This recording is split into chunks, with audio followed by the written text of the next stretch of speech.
comment faire. Nous allons voir aujourd'hui la recette d'une création d'entreprise réussie. L'objectif de la vidéo d'aujourd'hui, c'est de vous livrer les points essentiels de la façon la plus efficace de créer une entreprise. Chacune des étapes dont nous allons parler seront expliquées dans d'autres vidéos. On parle souvent de la création d'entreprise comme un parcours, comme un ensemble d'étapes. Finalement, la meilleure analogie est la recette de cuisine.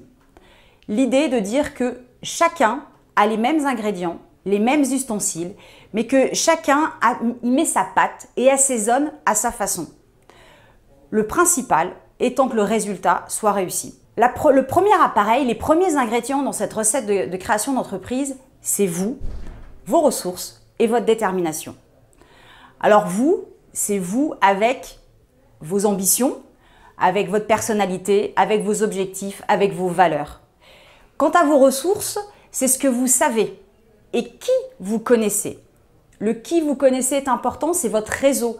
Et ce réseau pourra vous aider tout au long de votre parcours de création.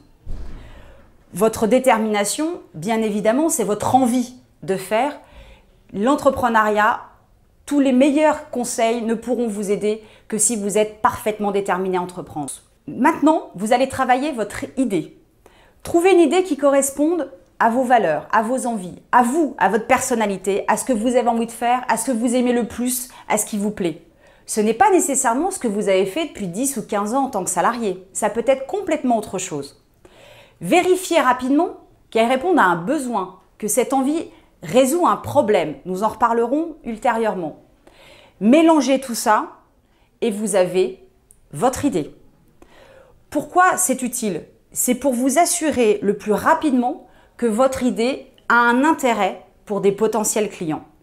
Il est donc important, dès que vous avez une idée, de vérifier rapidement que ça répond à un besoin. Nous en reparlerons en détail ultérieurement. Maintenant, vous allez repartir de votre projet et vous allez en définir votre business model. Le business model, c'est la description générale de votre projet qui explique comment l'entreprise va gagner de l'argent. Nous vous proposons d'utiliser la méthode du business model Canvas.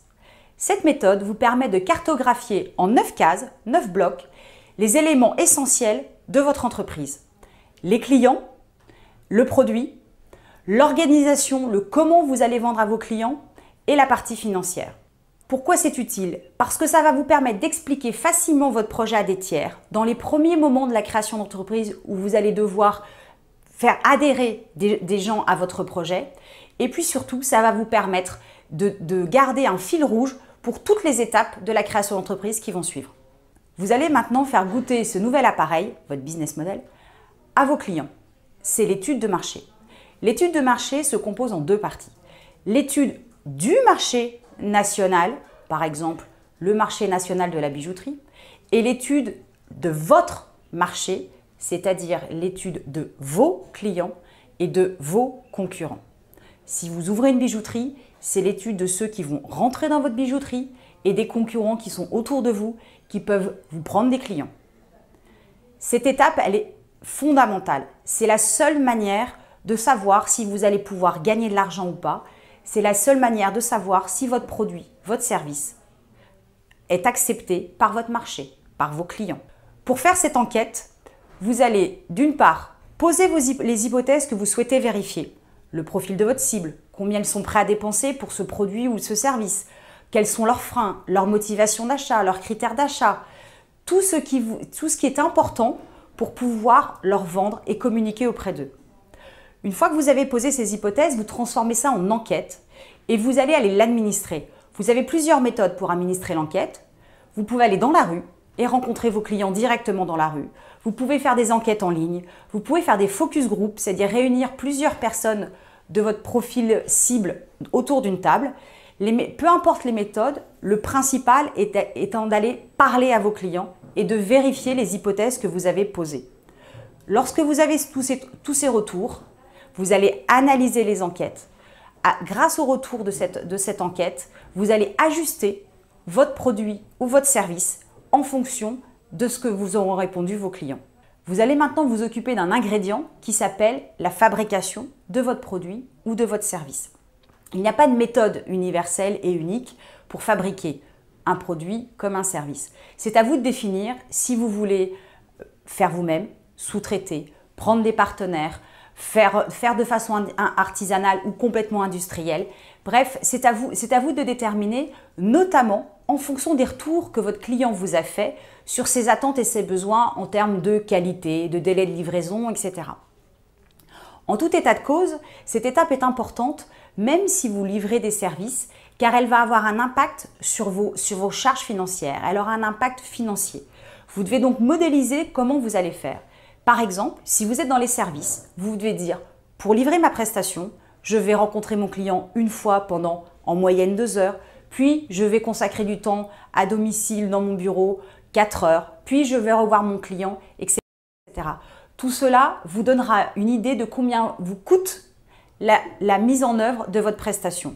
Et donc, vous pourrez mieux travailler sur la partie financière de votre projet. Passons maintenant à l'assaisonnement, indispensable pour une recette réussie. Le premier assaisonnement indispensable est le marketing mix et la communication. C'est-à-dire votre positionnement, votre produit, votre prix, votre politique de communication, votre politique de distribution, votre politique de fidélisation de vos clients. Vous allez repartir des résultats que vous avez obtenus lors de votre étude de marché. Vos clients vous ont donné une multitude d'informations sur leurs critères d'achat, leurs freins, leurs motivations, leurs envies, le prix qu'ils étaient prêts à payer. Tout cela va vous être utile pour définir donc le prix psychologique, la façon dont vous allez communiquer avec eux, les canaux que vous avez utilisés pour communiquer avec eux, la relation client que vous allez mettre en place, la politique de fidélisation que vous allez créer et le canal de distribution de votre produit ou de votre service. Vous allez devoir budgéter toute cette partie parce qu'elle aura elle aussi un impact financier sur votre projet. Il reste à ajouter le sel et le poivre, c'est-à-dire le juridique, le fiscal, le social. Vous allez donc déterminer la forme juridique de votre entreprise, le régime fiscal de votre entreprise et votre statut social en tant que chef d'entreprise. Il n'y a pas de recette miracle. Vous devez travailler avec un conseil sur ce qui est le plus adapté à vos besoins et aux besoins de l'entreprise. Aux besoins de l'entreprise, c'est-à-dire est-ce qu'elle aura besoin d'investisseurs? Est-ce qu'elle aura besoin de salariés? Est-ce qu'elle aura besoin d'associés? Est-ce qu'elle va être en production, en service, etc. Tout cela va donner une indication à vos conseils pour choisir la forme juridique la plus adaptée et le régime fiscal le plus adapté. En ce qui concerne votre propre situation de futur chef d'entreprise, il faudra vous demander quelle sécurisation vous souhaitez, est-ce que vous avez besoin de produits de prévoyance, de produits de retraite, etc. Et surtout, vous allez devoir parler également de votre patrimoine personnel et de votre régime matrimonial. Il est important de faire ce travail sérieusement car cela impacte non seulement votre entreprise mais également votre vie personnelle. Donc pas de recette miracle mais des conseils à aller chercher auprès de professionnels. Vous allez maintenant devoir définir comment financer ce projet. Grâce aux études que vous avez faites, vous savez de combien vous avez besoin pour fabriquer votre produit, trouver vos clients, faire de la communication, faire votre politique de fidélisation, etc. Vous devez donc mettre en face de ces besoins des ressources financières. Alors il y a celles que vous allez apporter vous-même et puis il y a celles que vous devez aller chercher ailleurs. Il y a plusieurs méthodes, plusieurs systèmes de financement. Vous pouvez aller chercher de l'argent auprès de vos proches, vous pouvez aller chercher du financement par la foule, le crowdfunding, il y a des prêts d'honneur, il y a la banque, il y a du capital investissement, bref, il y a énormément d'outils de financement. Ce qui est important, c'est de savoir pour votre projet, par rapport à votre situation, quel est le plan de financement le plus adapté, quels sont les systèmes de financement les plus efficaces pour financer votre projet. Vous avez pris du temps pour imaginer une recette qui convient à vos clients et qui vous permet de gagner de l'argent. Il faut maintenant communiquer sur ce projet. Vous allez avoir besoin de partenaires, ne serait-ce que votre banquier, ne serait-ce que pour ouvrir un compte en banque, voire votre fournisseur, voire un distributeur. Vous devez donc présenter votre projet. L'outil pour présenter un projet de création s'appelle le business plan. Alors le business plan, il faut retenir 3 choses. 80% de Word, 20% d'Excel. Peu de chiffres et chaque chiffre est expliqué. Deuxième chose, le lecteur ne vous connaît pas. Troisième chose, le lecteur ne connaît pas votre projet, ne connaît pas forcément l'activité dans laquelle vous allez vous lancer. La conclusion, c'est que vous devez donc lui prouver ce que vous annoncez, ce que vous expliquez. Le business plan doit donc s'adapter au lecteur à qui vous allez le présenter. Et probablement que les arguments qui vont convaincre un banquier ne sont probablement pas les mêmes que ceux qui vont peut-être convaincre un fournisseur ou un distributeur. À vous d'adapter votre langage à votre lectorat. Il vous reste une dernière chose à faire. Donnez vie à votre entreprise. Pour cela, des formalités sont essentielles. La formalité d'immatriculation, qui donne donc vie à votre entreprise, elle se fait au centre de formalité des entreprises. Nous avons donc vu tous les ingrédients, les assaisonnements, les appareils dont vous avez besoin pour créer une entreprise. On résume. Les premiers appareils, vous, le business model de votre projet, le produit.